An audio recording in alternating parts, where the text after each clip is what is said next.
எப்பவும் நான் வச்ச கூறி தப்பியதில்லை, என்னுடைய சொல்ல யாரும் தட்டியதில்லை.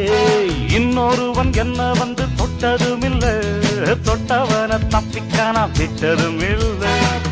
மீசையிலே மண்ணு வெட்டுனதே எண்ணு, ஆயும் புலி நான் தான், பார்க்க போற நீதான். சும்மா புந்தாம் பூச்சாண்டி காட்டாதே, நம்ம கிட்ட போடுறிய தப்பு தாளந்தான். என்னம்மா கண்ணு சொல்லம்மா கண்ணு, என்னம்மா கண்ணு சௌக்கியம்மா, ஆமம்மா கண்ணு சௌக்கியம்மா, என்னம்மா கண்ணு சௌக்கியமா, ஆமம்மா கண்ணு சௌக்கியம்தான். யானைக்கு சின்ன பூனை போட்டியா ஒன்றி மோதித்தம்